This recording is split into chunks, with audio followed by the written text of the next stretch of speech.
Baik, selamat pagi. Perkenalkan, nama saya Siti Nuriani Telemanua, SPI, peserta Latsar CPNS Pemerintah Kabupaten Nias Utara, Unit Kerja Dinas Perikanan Kabupaten Nias Utara. Saya peserta Latsar golongan 3, angkatan ke-53, kelompok 3. Profesi saya adalah analisis kesehatan ikan dan lingkungan.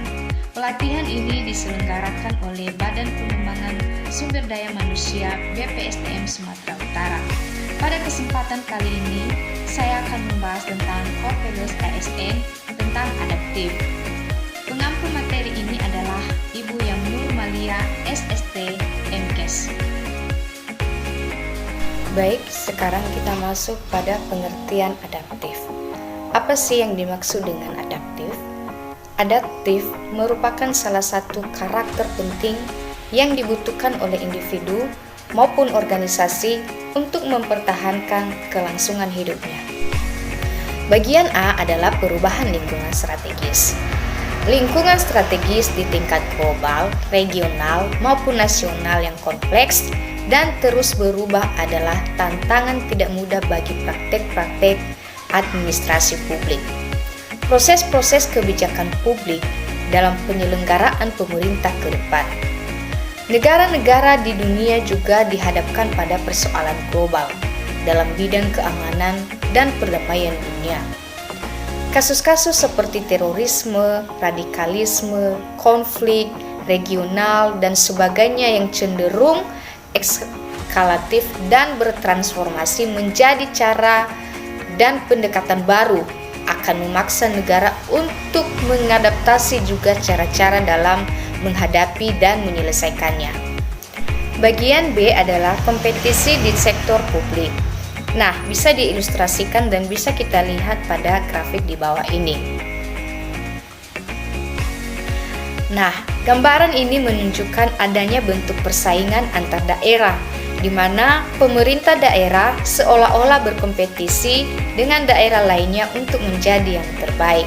Nah, bentuk kompetisi di atas ini artinya mendorong pemerintah baik di tingkat nasional maupun daerah dengan motor birokrasi untuk terus bersaing dan beradaptasi dalam menghadapi setiap perubahan lingkungan yang terjadi.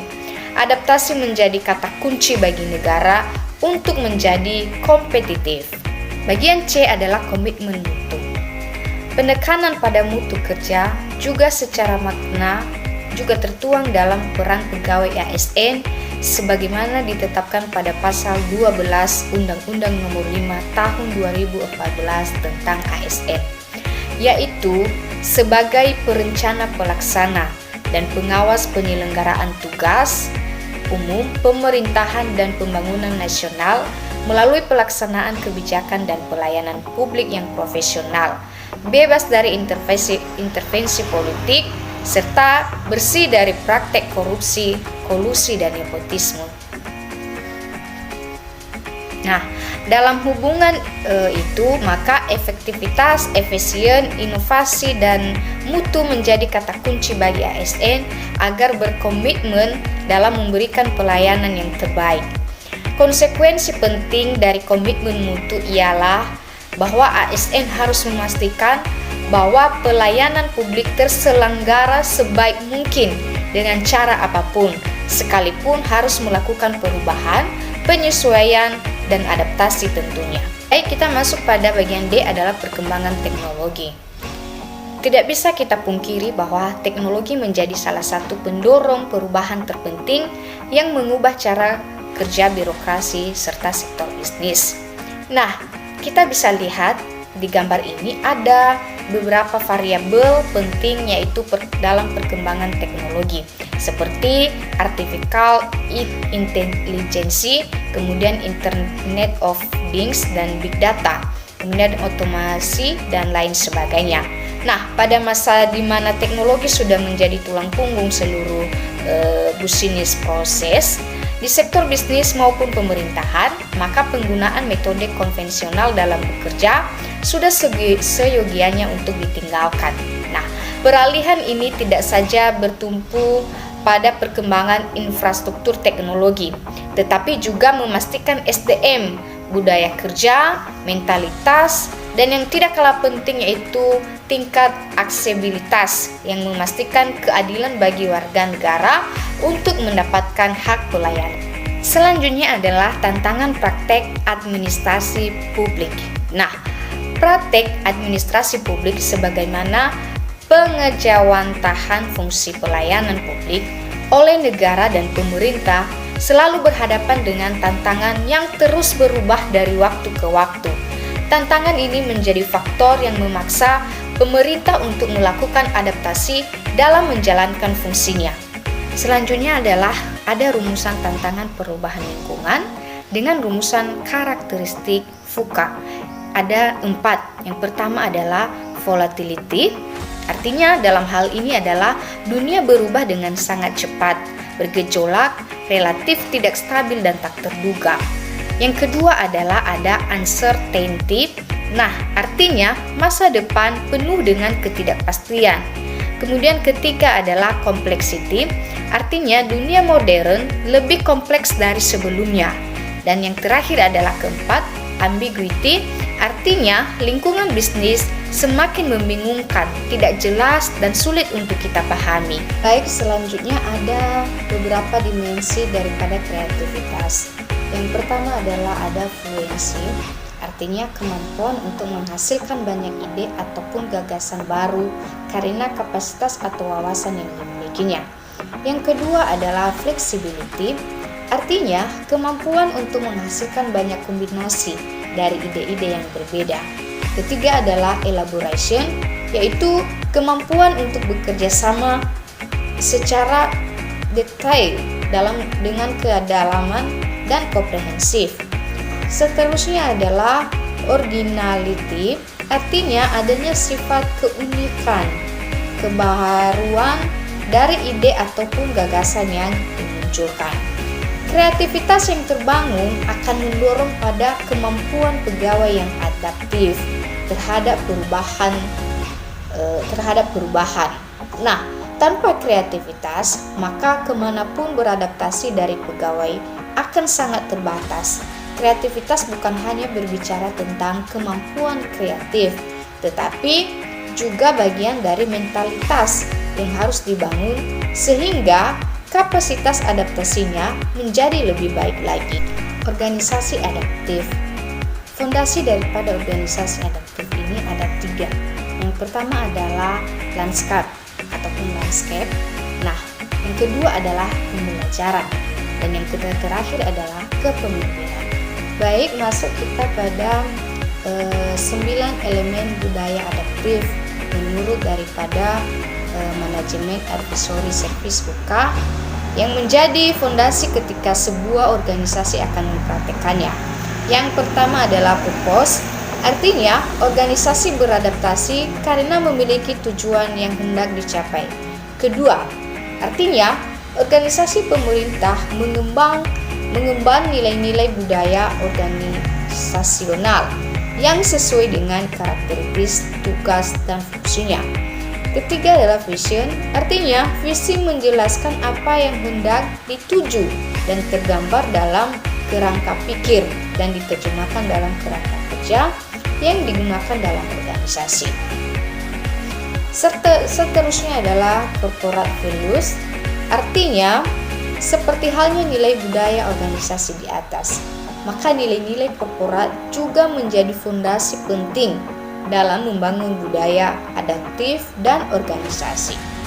Kelima, visi dan values menjadi landasan untuk dibangunnya strategi-strategi yang lebih operasional untuk menjalankan tugas dan fungsi organisasi secara terstruktur, efisien, dan efektif.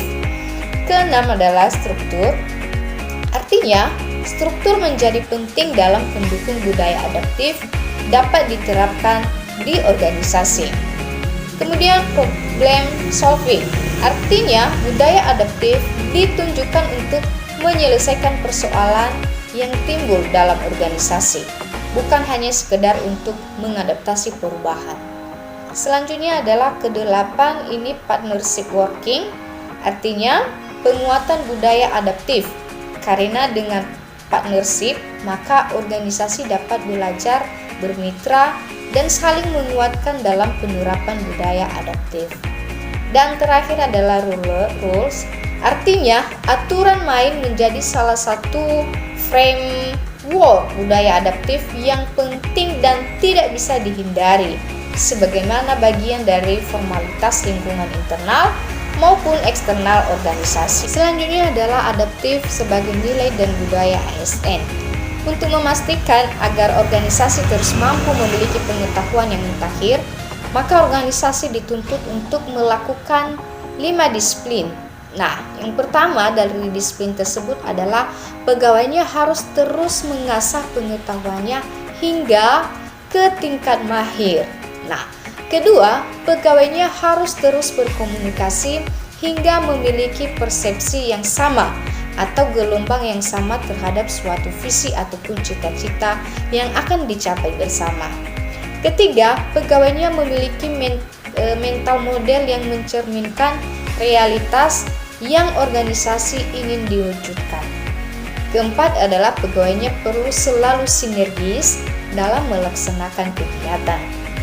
Kemudian, pegawainya harus selalu berpikir sistemik, tidak kacamata kuda ataupun bermental silo.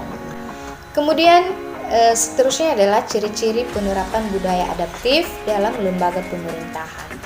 1. Dapat mengantisipasi dan beradaptasi dengan perubahan lingkungan. Kedua, mendorong jiwa kewirausahaan. Ketiga, memanfaatkan peluang-peluang yang berubah-ubah. Keempat, memperhatikan kepentingan-kepentingan yang diperlukan antara instansi mitra, masyarakat, dan sebagainya. Kelima, terkait dengan kinerja instansi. Kemudian selanjutnya adalah ada ciri-ciri orang yang memiliki kemampuan ataupun karakter adaptif. Yang pertama adalah eksperimen orang yang beradaptasi. Kemudian melihat peluang di mana orang lain melihat kegagalan. Ketiga, memiliki sumber daya. Keempat, selalu berpikir ke depan. Kelima, tidak mudah mengeluh. Keenam, orang yang mudah beradaptasi dan tidak menyerahkan. Kemudian, tidak mencari popularitas. Memiliki rasa ingin tahu, beradaptasi, memperhatikan sistem, membuka pikiran, dan terakhir adalah memahami apa yang sedang diperjuangkan. Nah, di sini ada panduan perilaku adaptif. Salah satu praktik perilaku adaptif adalah dalam hal menyikapi lingkungan yang bercirikan ancaman fuja. Nah, di sini ada Johnson tahun 2012 mengusulkan kerangka kerja yang dapat digunakan untuk menanggapi ancaman fuja yang disebut dengan future crime. Nah, yang pertama adalah vision. Kedua, understanding. Ketiga adalah clarity. Keempat adalah agility. Nah, perilaku adaptif lembaga ataupun organisasional. Nah, organisasi adaptif yaitu organisasi yang memiliki kemampuan untuk merespon perubahan lingkungan dan mengikuti harapan stakeholder dengan cepat dan fleksibel. Selanjutnya adalah perilaku adaptif individual. Agar dapat memberikan pelayanan pemerintahan yang ekselen, maka semua PNS harus selalu bersikap adaptif terhadap perkembangan IT. Nah, sehingga dalam kinerjanya dapat memaksimalkan pemanfaatan pesatnya teknologi informasi untuk menuju reformasi birokrasi. Seorang aparatur sipil negara harus selalu adaptif ataupun mampu menyesuaikan diri terhadap berbagai keadaan. Dalam hal ini, saya mengambil 3 kata kunci. Yang pertama adalah inovasi. Kedua, antusias terhadap perubahan. Dan ketiga adalah proaktif.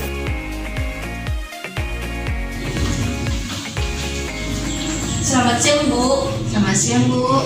Ini surat tolong dikirim di kantor BPD ya, Bu.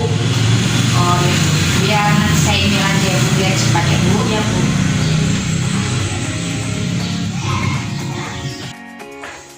Lagi cari apa, Bu? Ini, Bu, lagi cari daftar nelayan. Oh, data nelayan. Data nelayannya sudah saya simpan semua Bu dalam bentuk file. Jadi ini file kalau Ibu mau cari, tinggal Ibu cari saja di sini. Semuanya sudah saya simpan dalam satu aplikasi Bu ini. Iya Bu. Ibu nanti tinggal cari aja namanya ya. Iya.